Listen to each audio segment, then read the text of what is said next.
Okay, g'day everybody. What I'm going to show you how to do in this lesson is something called a strobe edit using Adobe Premiere Pro.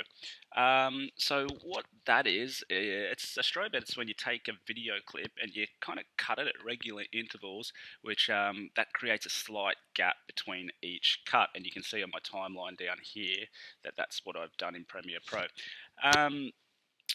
What that does, it creates this regular, repeated, and sometimes fast flashes of black screen in the video clip, and it can be used to emphasize something like fast action or drama in the video clip. And then, like, if you combine the effect with certain sound effects and interesting music, it can really take like an average boring video clip and turn it into something that's way more visually exciting and also sounds a whole lot better.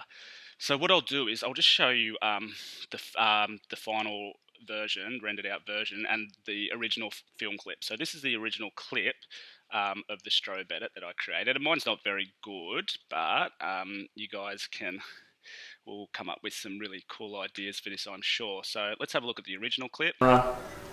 Action. Kyle. Kyle. Kyle! Okay, so that's a bit of footage that some of my Year 10 boys asked me to shoot, and then I added the strobe edit effect on it. So let's have a look at how much more exciting the cutting up of the clip, the flashes of black, and the music and the sound effects can make it. Kyle. Kyle! Okay, so thanks, Carl, for letting me use that as an example.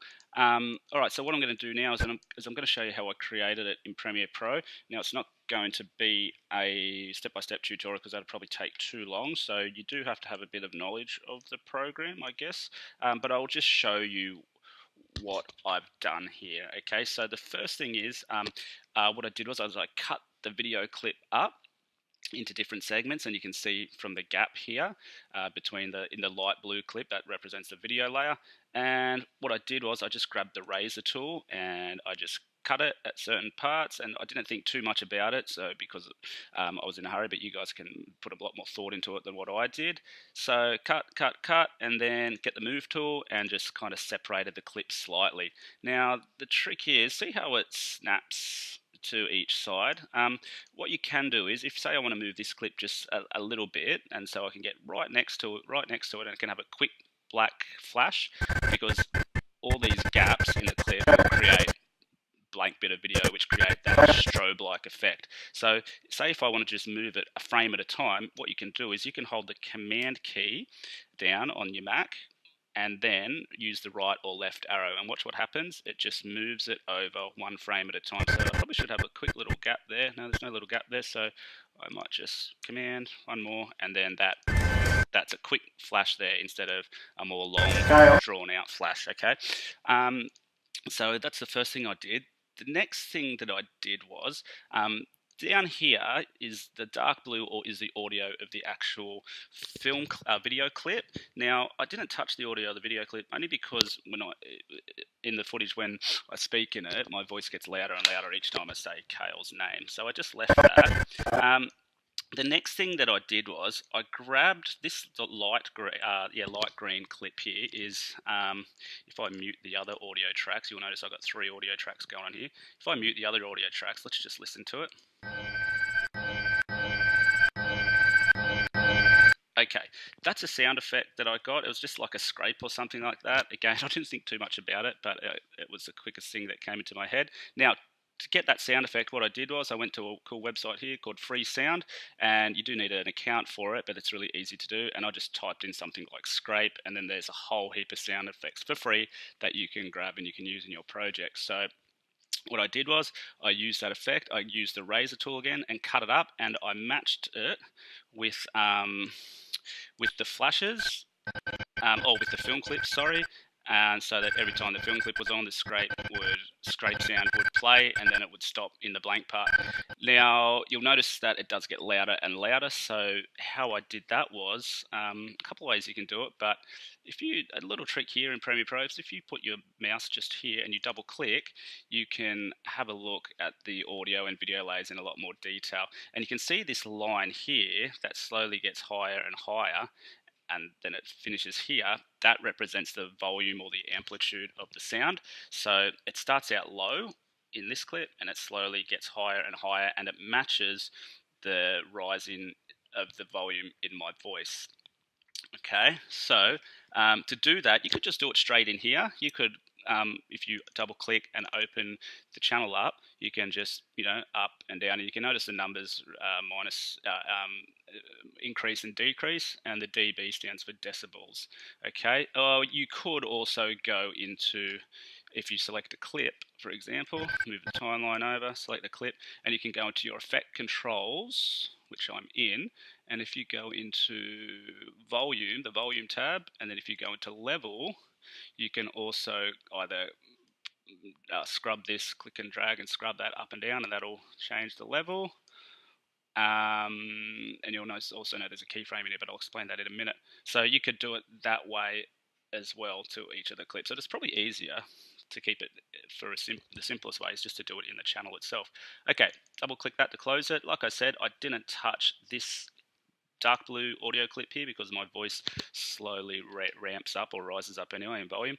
Now the last thing that I did was I'll just mute these other two tracks and unmute the bottom audio track. I just got some royalty-free drum music off the internet, and look, I just went onto YouTube, just typed in something like royalty-free drum music, found something quick that I thought might sound cool, and brought it into my Premiere Pro project by importing it.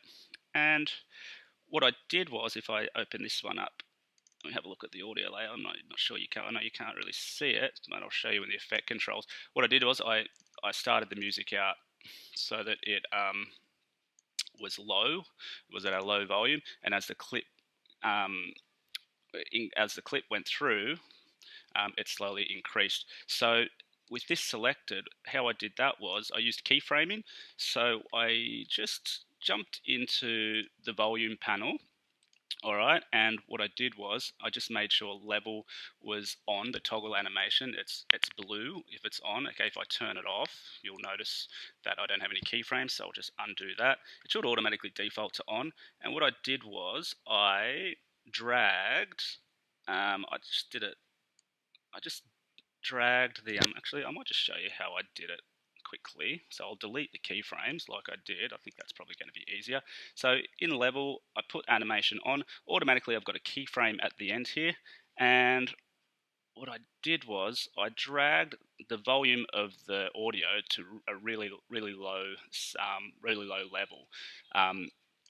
And it's already on the low level. I think it kind of defaults at about 6, about here. So I dragged it really low, so at the start of the clip the sound isn't as loud, and then I kind of moved up to around here, and I just clicked on the line and held and drag. No, I'm not doing that. I'm going to add a keyframe, so press this button here, add a keyframe there, and then I am going to push the level here up to as high as it goes, and then if I play it, you'll notice that the audio will start really low and the decibels will slowly increase as the playhead moves up the timeline to its top level, which matches the rising of the volume in the other two audio layers as well. So let's have a hear of that.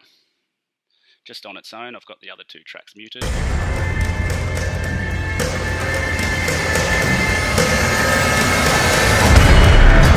Okay, now let's have a listen to it. Unmute both and Kyle.